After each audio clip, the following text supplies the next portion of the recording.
Moon landing ഒരു successful ആയിട്ടുള്ള പ്രോജക്റ്റാണ് എന്നാണ് പറയുന്നത്. എന്നാൽ സത്യത്തിൽ അത് സക്സസ്ഫുൾ ആയിരുന്നോ? 1202 എന്നൊരു എറർ കോഡ് വന്നു. ഏത് സ്ഥലത്താണോ ഇറങ്ങേണ്ടത് ആ ലാൻഡിംഗ് സ്പോട്ടും കഴിഞ്ഞു പോയി. 500 അടിയിൽ നിന്നും 100 അടിയായിട്ട് ഇറങ്ങി താഴോട്ടെത്തി.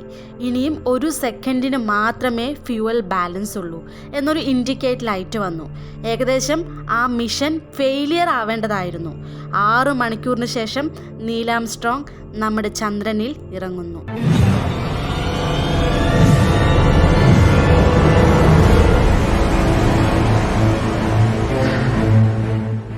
ഓക്കെ, ഫൈനലായിട്ട് അവർ ലാൻഡ് ചെയ്തു. എല്ലാ പ്രശ്നവും തീർന്നു എന്ന് വിചാരിച്ചാൽ അത് തീർന്നിട്ടില്ലായിരുന്നു. അതിനുശേഷവും നിറയെ പ്രോബ്ലംസ് ഉണ്ടായിരുന്നു. അതായത് ലാൻഡ് ചെയ്ത് കഴിഞ്ഞ് 6 മണിക്കൂർ അവർ അതിൻ്റെ അകത്തായിരുന്നു ചിലവിട്ടത്. അപ്പോൾ സെൻസറിൽ അതിൻ്റെ അകത്ത് പ്രഷർ ഇൻക്രീസ് ആവുന്നത് അവർക്ക് കാണാൻ പറ്റി. എന്ത് പറ്റിയെന്ന് അവർക്കൊന്നും തന്നെ മനസ്സിലായില്ല. കുറച്ച് നേരം കഴിഞ്ഞപ്പോൾ ആ ഇഷ്യൂ എന്താണെന്ന് മനസ്സിലായി. അതായത് എൻജിൻ ഓഫ് ആണെങ്കിലും ആ എൻജിൻ ഹീറ്റായിരുന്നു. അതായത് എൻജിൻ എക്സ്ചേഞ്ചറിൽ നിന്നും അതിൻ്റെ വാൽവ് ലൈൻ വഴി ഫ്യൂവൽ വേപ്പറായിട്ട് മാറിയിട്ടുണ്ടായിരുന്നു.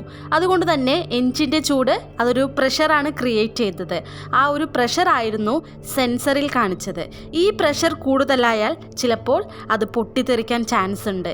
ഇനി ഇത് എങ്ങനെ സോൾവ് ചെയ്യാമെന്ന് ആലോചിച്ചിരിക്കുമ്പോഴാണ് ആ ഒരു പ്രോബ്ലം ഓട്ടോമാറ്റിക്കായിട്ട് സോൾവായി. അങ്ങനെ ആ പ്രോബ്ലം സോൾവായി. പക്ഷേ അടുത്ത പ്രോബ്ലം വന്നു. അതാണ് മൂൺ ഡസ്റ്റ്. മൂണിൽ അവർ ലാൻഡ് ചെയ്ത ഉടനെ കാണാൻ പറ്റുന്ന ആ മൂൺ ഡസ്റ്റ് ഇല്ലേ, അത് കാണാൻ സാധാരണ ഡസ്റ്റ് പോലെ തന്നെയാണ്. മൂണിൽ കാണുന്ന ഈ ഡസ്റ്റ് എങ്ങനെയാണ് ഫോം ചെയ്തത് എന്ന് ചോദിച്ചാൽ ഒരുപാട് വർഷങ്ങൾക്ക് മുൻപ് കണ്ടിന്യൂസ് ആയിട്ട് ആസ്ട്രോയിഡ് അറ്റാക്കും മീറ്ററോയിഡ് അറ്റാക്കും ഒക്കെ ഉണ്ടായിരുന്നു. സോ ആ ഒരു ഇതിൻ്റെ ഫലമായിട്ടാണ് മൂൺ ഡസ്റ്റ് ഫോം ചെയ്തത്. ഇതിൽ എന്താണ് പ്രോബ്ലം എന്ന് വെച്ചാൽ ഡസ്റ്റ് പ്രത്യേകിച്ച് പ്രശ്നമൊന്നുമില്ല.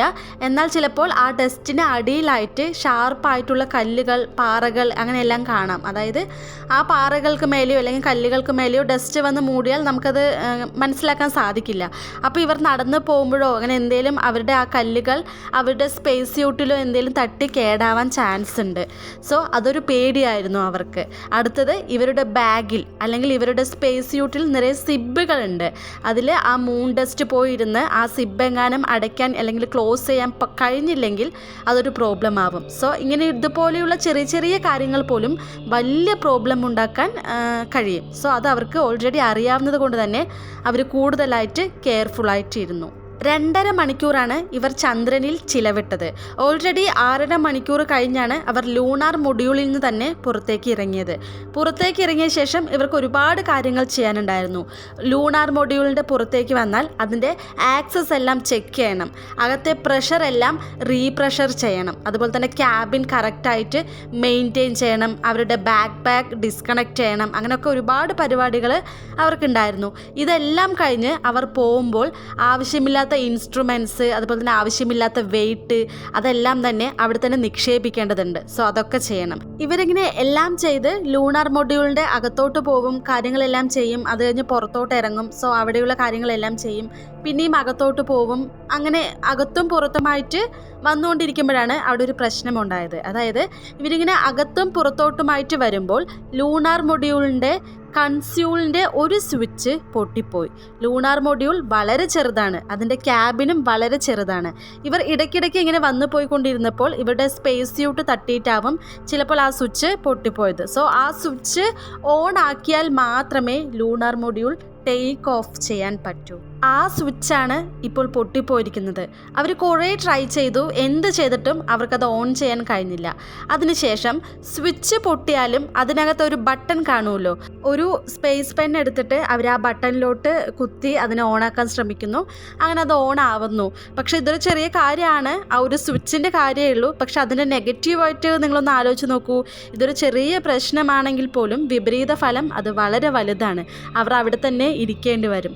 ഫുഡ് കുറഞ്ഞു വരും, അതുപോലെ തന്നെ ഓക്സിജൻ കുറഞ്ഞു വരും. അവിടെ വെച്ച് തന്നെ മരണപ്പെടാവുന്ന ഒരു അവസ്ഥ വരെ ഉണ്ടാവാൻ ചാൻസ് ഉണ്ട്. ഫൈനലായിട്ട് എൻജിൻ സ്റ്റാർട്ടായി അവരവിടെ നിന്ന് ടേക്ക് ഓഫ് ആയി. എന്നാൽ അതിൻ്റെ വേഗത, ടേക്ക് ഓഫിൻ്റെ വേഗത വളരെ കൂടുതലായിരുന്നു. കാരണം ഭൂമിയേക്കാളും ഗ്രാവിറ്റി കുറവാണ് അവിടെ. കഴിഞ്ഞ വീഡിയോ കണ്ടവർക്കറിയാം, ഞാൻ അതിൽ പറഞ്ഞിട്ടുണ്ടായിരുന്നു ലാൻഡ് ആവുമ്പോൾ തന്നെ ഫ്യൂവൽ വളരെ കുറവായിരുന്നു. പിന്നെ എങ്ങനെയാണ് അവരിപ്പോൾ ടേക്ക് ഓഫ് ആയത് എന്നൊരു ക്വസ്റ്റ്യൻ വരാൻ ചാൻസ് ഉണ്ട്. നമുക്ക് നോക്കാം.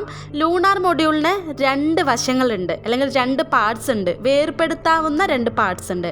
മേൽഭാഗം അസെൻറ്റും താഴ്ഭാഗം ഡിസെൻറ്റുമാണ്. അവിടുന്ന് ടേക്ക് ഓഫ് ചെയ്യുമ്പോൾ താഴ്ഭാഗം, അതായത് ഡിസെൻറ്റ് അവർക്ക് ആവശ്യമില്ല. അതുകൊണ്ട് തന്നെ അവിടെ ഉപേക്ഷിച്ച് മേൽഭാഗമായ അസെൻറ്റിലാണ് ടേക്ക് ഓഫ് ആയത്. അതായത് ഇത് രണ്ടും ഡിഫറെൻറ്റ് ഫ്യൂവൽ ടാങ്കാണ് എന്നർത്ഥം. അങ്ങനെ ടേക്ക് ഓഫ് ആയി നമ്മുടെ മൈക്കിൾ കോളിൻസ് ഓർബിറ്റിൽ ഇവർക്കായിട്ട് വെയിറ്റ് ചെയ്യുന്നുണ്ടായിരുന്നു. സോ ഇനി അതിൽ പോയിട്ട് ജോയിൻ ആവണം. അത് വളരെ കഷ്ടമായിട്ടുള്ളൊരു കാര്യമായിരുന്നു.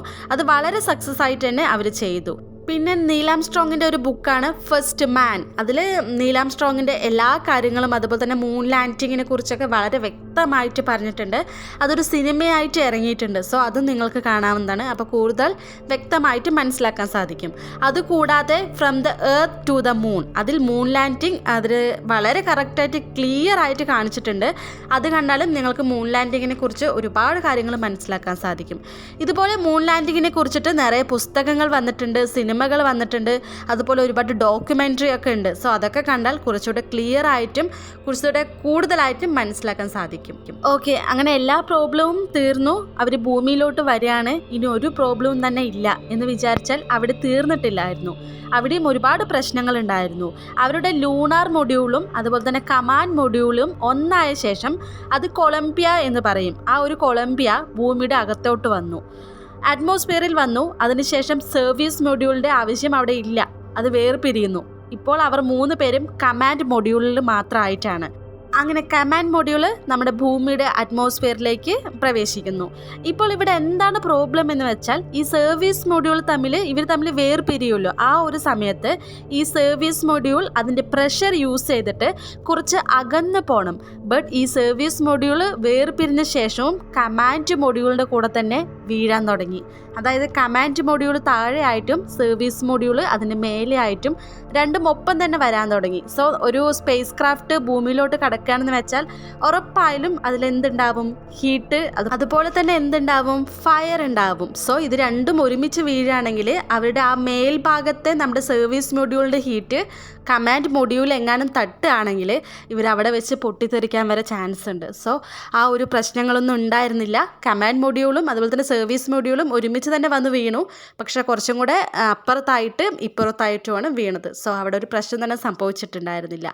സോ അങ്ങനെ കടലിൽ വീണു. സേഫായിട്ട് അവരെ കൊണ്ടുവരികയും ചെയ്തു. അതിനുശേഷം അവർക്ക് ക്വാറന്റൈൻ ഉണ്ടായിരുന്നു.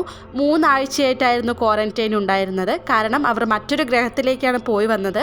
അതുകൊണ്ട് തന്നെ എന്തെങ്കിലും പ്രോബ്ലം, അലർജി എന്നിവ ഉണ്ടോ എന്ന് ചെക്ക് ചെയ്യാൻ വേണ്ടിയിട്ട് അവർ 3 ആഴ്ച ഒബ്സർവേഷനിലിരുന്നു. അങ്ങനെ ഓഗസ്റ്റ് 10-നാണ് 3 പേരും ജനങ്ങളുടെ ഇടയിലേക്ക് വന്നത്. ലോകത്തിൽ തന്നെ ഒരുപാട് ആളുകൾ ഒരേ സമയം TV-യിൽ കണ്ട പ്രോഗ്രാം നമ്മുടെ ഈ മൂൺ ലാൻഡിംഗ് പ്രോഗ്രാം ആയിരുന്നു. ഇതിൻ്റെ പ്രധാനപ്പെട്ട ഒരു കാര്യം എന്നത് ഇതിൻ്റെ ടെലികാസ്റ്റ് ചെയ്തതാണ്. ഇതിൻ്റെ കമ്മ്യൂണിക്കേഷൻസ് എല്ലാം നടന്നത് ഓസ്ട്രേലിയയിലായിരുന്നു. കാരണം അമേരിക്കൻ ജോഗ്രഫി അതിന് സ്യൂട്ട് ആയിരുന്നില്ല. മൂണിൽ നിന്നുമുള്ള എല്ലാ കമ്മ്യൂണിക്കേഷനും എല്ലാം ടെലികാസ്റ്റ് ചെയ്ത് നമ്മുടെ ഓസ്ട്രേലിയയിലെ ഹണി സർക്കിൾ ക്രീക്ക് ട്രാക്കിംഗ് സ്റ്റേഷനിൽ നിന്നാണ്. ഇതൊക്കെ വളരെ കുറഞ്ഞ പ്രോബ്ലംസ് മാത്രമാണ്. ഇതിനേക്കാളും ഒരുപാട് പ്രോബ്ലംസ് അവർ ഫേസ് ചെയ്തിട്ടുണ്ടായിരുന്നു. അതുകൂടാതെ തന്നെ നമ്മുടെ ആസ്ട്രോനോട്ടിൻ്റെ അവർക്കും ഒരുപാട് പ്രശ്നങ്ങളുണ്ടായിരുന്നു. മാനസികമായിട്ടുള്ള പ്രോബ്ലംസ്, അങ്ങനെ ഒരുപാട് കാര്യങ്ങളുണ്ടായിരുന്നു. Okay, coming to the conspiracy. പൊതുവെ ഈ കോൺസ്പിറസി കഥകളൊക്കെ ഫോറിൻ കൺട്രീസിലെല്ലാം സംസാരിച്ച് കഴിഞ്ഞ ശേഷമാണ് നമ്മുടെ നാട്ടിലെത്തുക.